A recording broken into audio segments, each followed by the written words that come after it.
Hello, welcome to my channel, the Hebrew Bible. This is Moses Gumadi, and in this video today we will talk about the divine names and titles.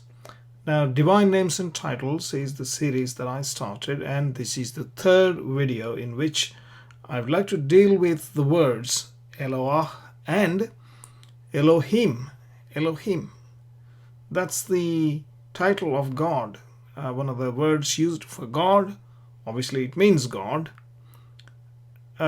which occurs right in the beginning of the Bible. So before we proceed further in understanding who is the Elohim, let us read this verse in Deuteronomy chapter 4, verse 35, so we stay focused and not get confused. Unto thee it was showed that thou mightest know that the Lord, YHWH, He is God, there is none else beside Him. He is God. Adonai, He is God. Here we see Ha Elohim, that's the plural. Ata har eta leda'at ki Adonai hu Ha Elohim, Ein od milvado, there is none else beside Him.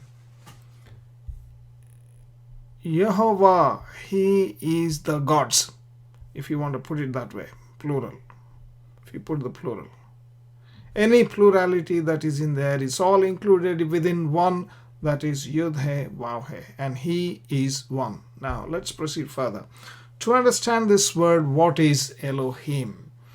Elohim comes from the word Eloah. Oh, by the way, it occurs right in the beginning of the Bible in Genesis chapter 1, verse 1. And Elohim is the plural of the singular word called Eloah. Eloah. This is furtive patach. So this is not sitting right underneath the letter He, but it's come just to the left so that you pronounce the patach first and then the He. So you say Eloah, not Eloha, but Eloah. Eloah. Okay? A-H, not H-A. Now, there's another word in Aramaic which is the same word but slightly spelled differently, Elah, Elah, from which the Arabic word Allah comes. Okay, there's nothing wrong with that word that Muslims use. The theology may be wrong, we cannot agree, but the word itself is not a problem. Okay, it is biblically based. I mean, it comes from the Bible. Now, if you notice here, Eloah, so what we're doing here is we're putting a chirik yod mem, it becomes Elohim. Elohim. Now this is the spelling Aleph Lamed Vav He Yod Mem. This spelling is used in the Dead Sea Scrolls as well with the Vav, so that you don't need these dots. You can figure out it is low, because of this Vav. However, you can get rid of this Vav and just put this dot, and this is the spelling that we find mostly in the Bible in the Masoretic text, Elohim. So you can see very clearly that Eloah is converted into Elohim in the plural, and with it, by taking off the Vav, you see Aleph, Lamed, He are the same three letters that we have in Elah. Okay? Now, that's what is Elohim as far as the word is concerned, about the plurality, singularity, its relationship with Eloah. Now, another thing that I would like you to consider, which I will not dwell upon much because it needs a lot of other background before I could tell you about this. You need to go into other background. But let me just give you this short fact that in Eloah we have this El word, which we have already seen in part 2, right? El means God, singular, means power or strength, power basically. But this Vav and He is appended. Interestingly, this is the same pattern that you see for the Lord's name YHWH as well. Eloah, Yehovah. Yah is the letter. Yah is the name of God, is used. Hallelujah. In Exodus chapter 15 verse 2, Moses uses this word, Yah. Okay? And elsewhere in the book of Psalms as well. El and Yah, both are titles, both are names of God. But then you have this Vav and He attached. Those also are the divine titles. Interesting. Then why are these Vav and He attached to El? Why do we have another word Eloah instead of El is the question. Because we're getting Elohim from Eloah. Right? This is something that we have to explore it a little bit later on in another video. But just remember that this Vav and He is what is added to El in order to get Eloah. And it looks like that there is a relationship here as well. Okay, let's move on further. Now, the word Elohim is obviously means God. Bereshit bara Elohim. In the beginning, God created.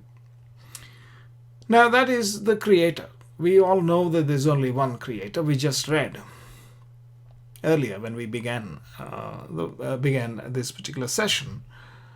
But this word is also applied to other gods. Ooh, who are they? Other gods, plural. Are they there? Well, yes and no, they are. And they are not. We will see what it means. Other gods, plural. Right. Here we see this verse in Deuteronomy chapter 10 verse 17. For Yehovah, for Yud-He Vav-He, for Adonai your God is God of gods and the Lord of lords. Ki Adonai Elohechem, that is your God, Ki Adonai Elohechem, Hu Elohe ha Elohim, ve Adonai ha Adonim. The Lord, Yud-He Vav-He, is your God. He is Elohe ha Elohim. Elohe is a construct noun in the plural. This is also plural. So this, of course, is used for him in the singular, God. But of gods, ha Elohim, of the gods. He is God of the gods, small g. But there is no small g, big G here in Hebrew. That's the same. And ve Adonai ha Adonim. So are there other gods mentioned? Yes. Oh, then who are these guys? Now, if you see, if these are not existing, then it is meaningless to praise the Lord saying the Lord is the God of gods, as though he is the God of the non-existent. What does it mean? So it doesn't make any sense. And so these exist. And we will see what these are, etc. But just keep in mind. Here is another verse. Who are these? Psalm 82 is a wonderful psalm which really reveals a lot of secrets. God standeth in the congregation of the mighty, says King James, of the congregation of El in Hebrew. He, that is God, judges among gods. Psalm 82:1. Here I'll read in Hebrew. Elohim nitzav ba'adat El. Elohim is God, singular. But the word is noun, it's a plural noun, but used for God in the singular. Why? The verb is singular. Yeah. The verb is singular. Nitzav is standeth, is a singular verb.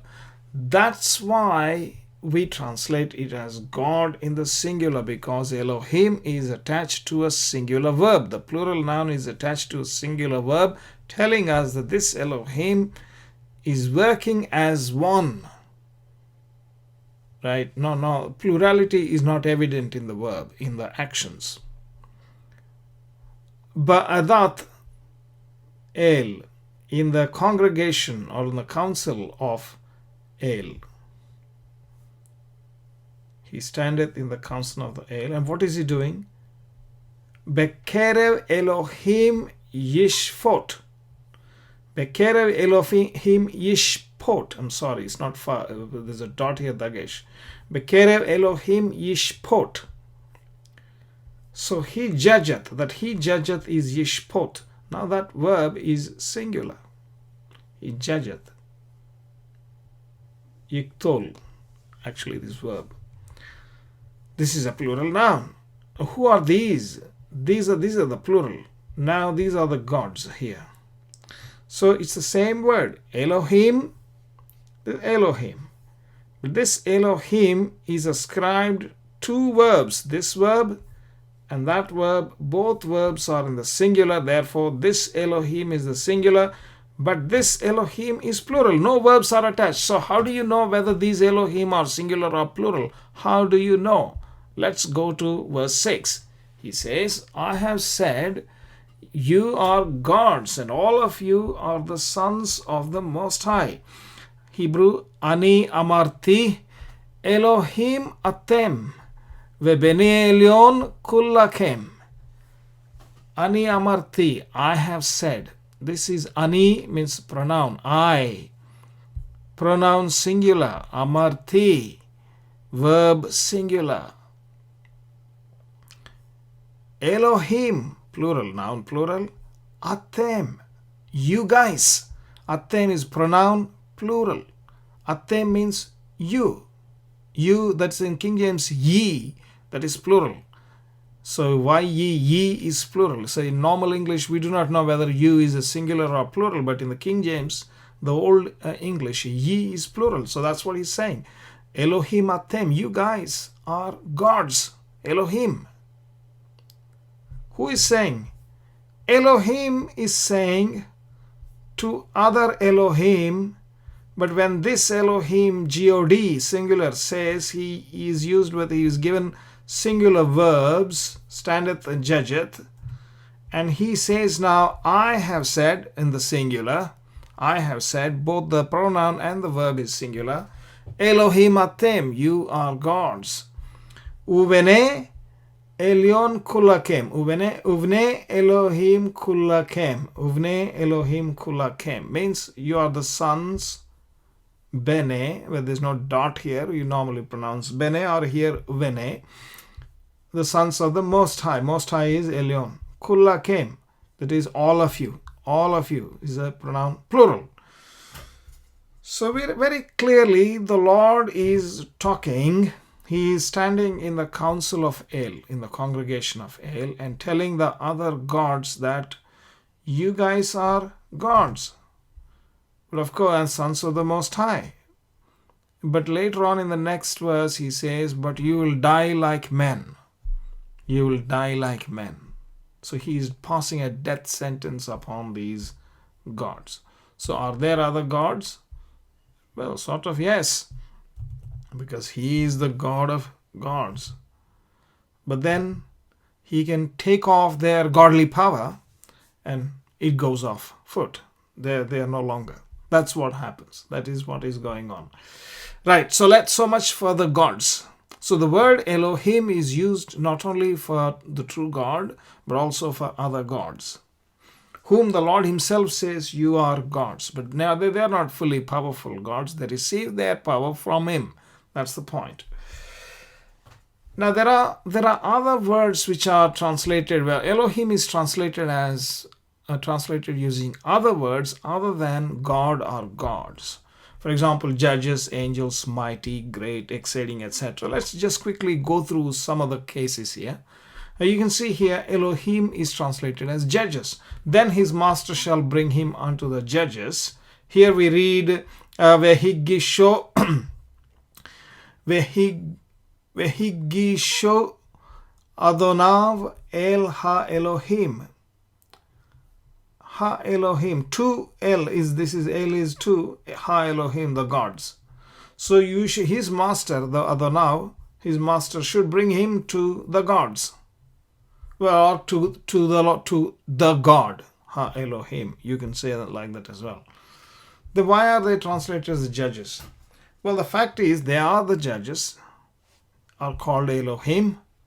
Well, simply because it could be that they are judges they are meant to be possessed with the Spirit of God.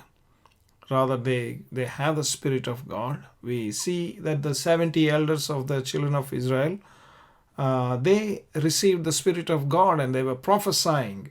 There was an occasion when then the two guys are prophesying in the camp, and Joshua saw that and went and complained to Moses. And Moses said, why are you being jealous of me? I mean, why are you jealous for me? Don't worry about that. So these 70 elders prophesied because the Lord, Moses appointed them as the Lord had told him. And so they received the Holy Spirit, and thus the judgment they pass is as good as God. So since they have the godly power received to pass the judgment on behalf of God, they are called Elohim. So it is not that, so they're going to the judges is as good as going to God. That's how it is used. It's the same thing in the next occurrence as well, in Exodus 22:18. There's another case where the children of Heth told Abraham that you're a mighty prince. It says mighty prince. But here we see Nesi Elohim. You are a prince of God. Nesi Elohim. Well, we do not know if this is in the construct. If then you say prince of Elohim, or like a prince, like a god or a godly prince or something like that. So you could always translate it as God or gods without having to resort to other words, is what the point that I'm trying to make. You don't have to use all of these judges, angels, etc. You can translate it as God or gods and then interpret accordingly. Here we have another case where in Exodus 9:28, the mighty thunderings are called Koloth Elohim, voices of God. Intreat the Lord. So this is Pharaoh saying, entreat the Lord, for it is enough that there be no more mighty thunderings and hail. So mighty thunderings, the great thunderings that were thundering, now they are called Koloth Elohim, that is the voices of God. So obviously, they are the voices of power of God displayed in the form of lightnings and thunder. Correct. And so the voice, although it is the voice of the thunder, it is indeed a voice of God, because God is behind all the mechanism that causes it. And therefore you can say these are the voices of God, which are the thunders.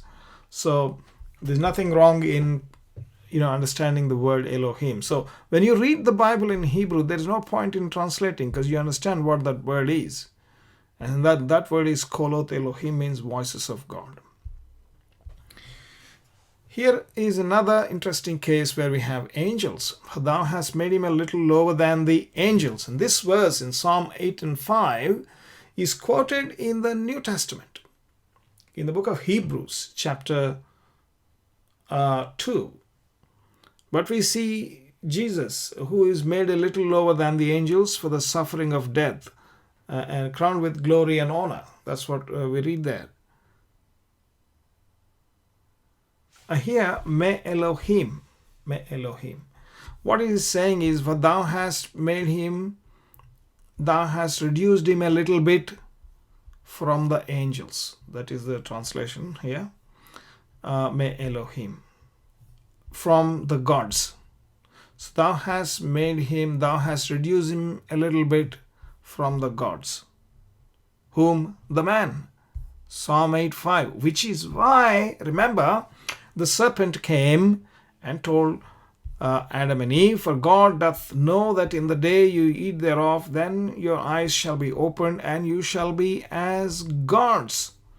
You will be like gods. Sorry, I have not updated this particular verse here.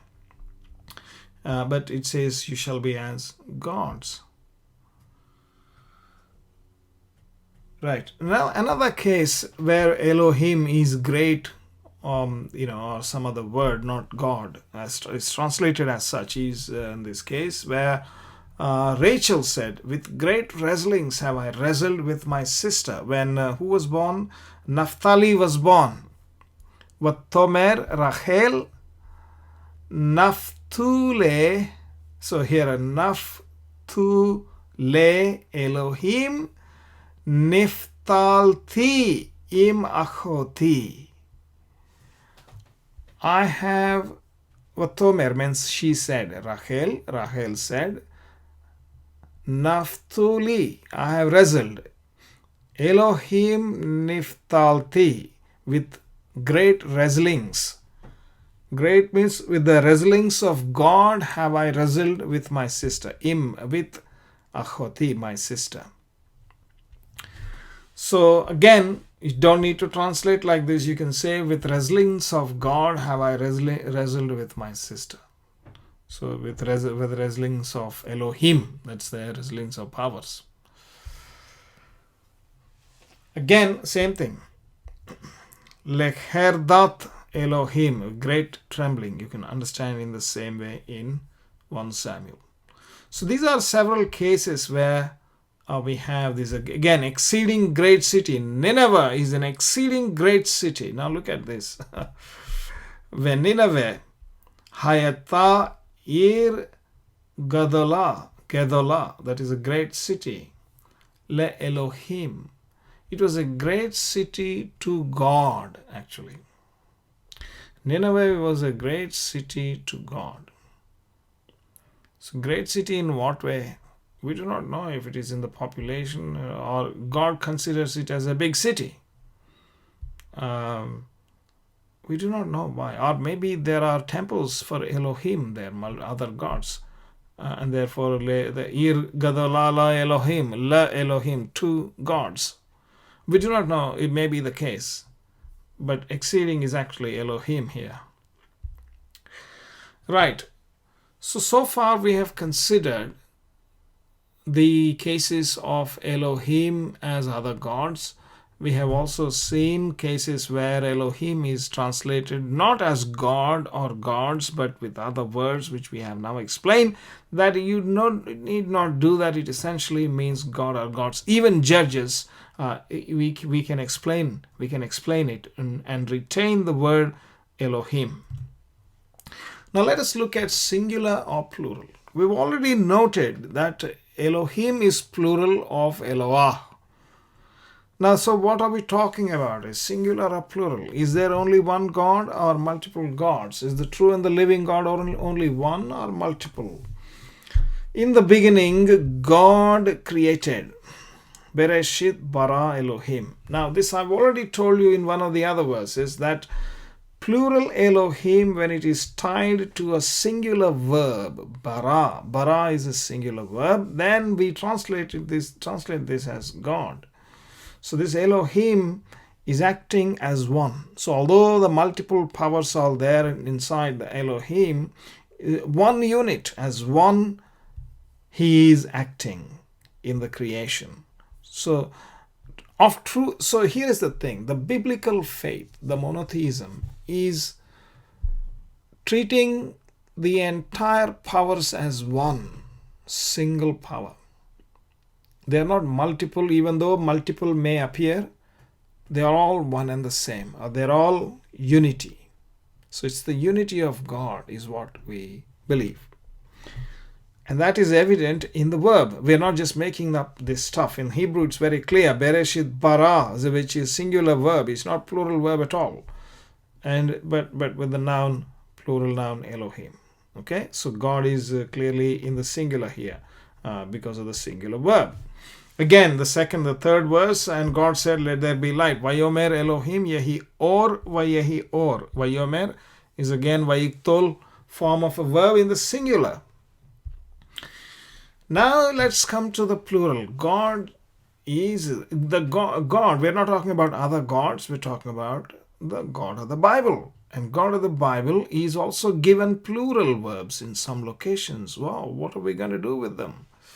Let's look at Genesis 1 verse 26. And God said. Now here and said, Vayomer Elohim, and said God. So here Vayomer is singular. Okay. So no problem there. Vayomer Elohim is no problem. And God said, that is singular. God is singular here. Let us make man in our image and after our likeness. Let us make. Naaseh Adam betsalmenu kidmutenu. Na'aseh is a plural verb. So he's telling somebody that let us make na'aseh. So in this verb there are two or more involved. Okay? And that verb includes God but somebody else. Who is it? He says in our image. Whoever they may be, that image is common to this God and the other who is included in this verb. And therefore, our image is Betsel Menu. So this nu suffix is a plural suffix. Betselem. Tselem means image. Be means in the image of ours. That is our image. Kedmutenu, likeness of ours. Ours, nu, suffix plural. So whoever is included in this verb is also included in this. Therefore, if we are created in the image of God, the singular, the God said, we are also created in the same image of the other to whom God said, let us make. Okay, so we have a common image of God and somebody else. Now, who is the somebody else? We'll talk about it later on. Basically, it is God. Again, to suggest very quickly, Ruach Elohim occurs in Genesis chapter 1 verse 2 and in Genesis chapter 2 verse 4, Adonai Elohim or Yehovah Elohim. So there are two Elohims mentioned, Ruach Elohim, chapter 1 verse 2 and Yehovah Elohim, Yud-He-Vav-He Elohim in chapter 2 verse 4. Those are the two Elohim that are there. At the minimum, the conversation is going on between them. Okay, right. Now there are other passages where it's a bit complicated, you can see. And it came to pass when God caused me to wander from my father's house. In English, it's all plain, there's no problem. God is Elohim, plural noun. Caused to wander is hit'u, plural verb. So you can translate, for example, and it came to pass when God caused me to wander. But which God? So here we see Abraham talking to Abimelech. So some say, well, Abraham is actually speaking in the language Abimelech understands because he is an idol worshipper. He understands plural gods. He doesn't understand singular God. Therefore, he is saying, God's caused me. Well, we don't know, but in any case, he's using plural. But plural occurs even here. That's the point. So we need to understand why is there plurality. So that's the plural. Now let's see another case in Genesis 35 verse 7. And he, that is Jacob, built there an altar and called the place El Bethel, because there God appeared unto him. You see here, Vayiven Sham Mizbeach Vayikra Lamakom El Bet El Ki Sham Niglu Elav Ha Elohim. Niglu appeared the gods or Ha Elohim or the God. Whatever way you want to take it. This is a noun, is a plural noun, but this verb is plural verb. You can't get around it. This is a plural verb. So what plurality may be? Where is the plurality coming? El Bethel means God of Bethel. You can say God of Bethel. But what is Bethel? Bethel is the house of God. God of the house of God. Okay. So Bethel is the place which Jacob named, when he put the pillar and poured oil. You remember that passage. And so he named it Bethel. There is a place in the Bible, and I don't have the reference here, where Bethel was one of the gods it was a corrupt form worshipped by other people. It may be feminine, but we don't know. Perhaps that is the reason why, because of this combination El Bethel, that this verb is used. I cannot say. I will do another episode on this plurality, and I will also show you the cases where the Spirit of God is mentioned in the feminine, and we will try to unravel this topic a little more deeper later on. But for now, you just observe that these are the kind of phenomena that are going on in the Hebrew text, and it cannot be discerned in the English language or any other translation, unless, of course, you translate it like that. So that's what is going on. Okay, let's look at 2 Samuel 7:23. And what one nation in the earth is like thy people, even like Israel, whom God went to redeem for a people to himself. Now, who is saying which God? Obviously, the God of the Bible. Here we read, Halhu Elohim. Halhu Elohim. Plural, plural. Gods went, you can say. So what is he talking about? It's basically that his multiple manifestations. You can say like that, or his multiple powers. In any way you understand, there is a plurality there. And there's nothing wrong with it. As long as we understand that all the plurality is tied up together in a singularity and the unity. Okay? Just as I explained in the last episode, where Elim, just as the fundamental forces of physics, multiple different forces, electromagnetic, magnetic, nuclear, strong nuclear, weak nuclear, they're all one source. They act together from a single source. And therefore, Elohim is one. We know that.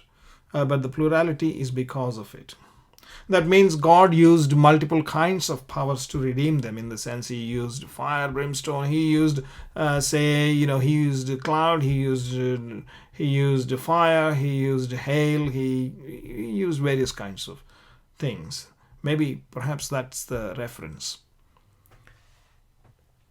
Again, verily he is a God that judgeth in the earth. So the man shall say, verily there is a reward for the righteous. Verily he is a God that judgeth in the earth. Psalm 58:11.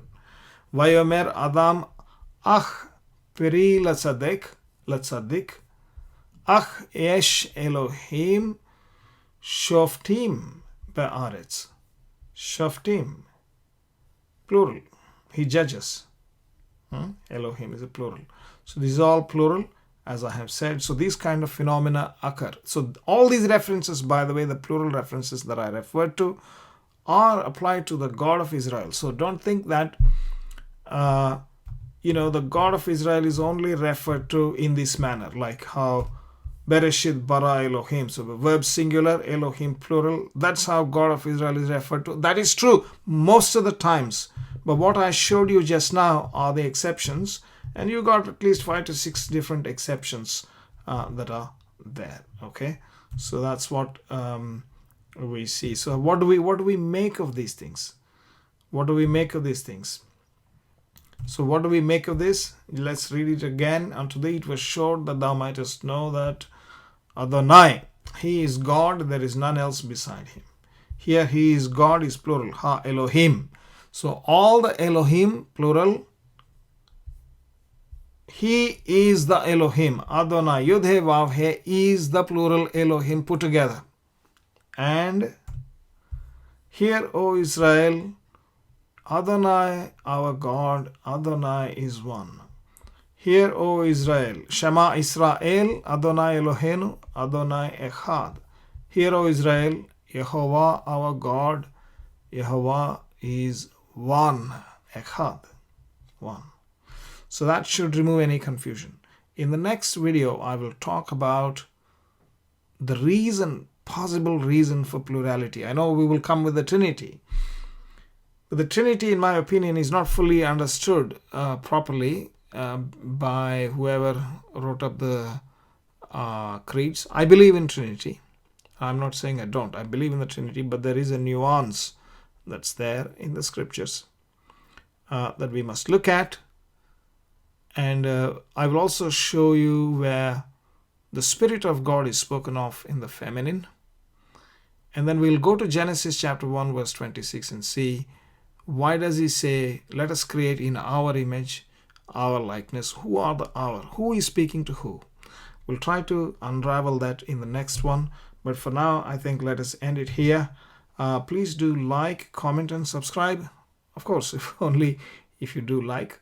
And I will come back to you with a new video in the next series, continuing on the topic of the name of God, Elohim.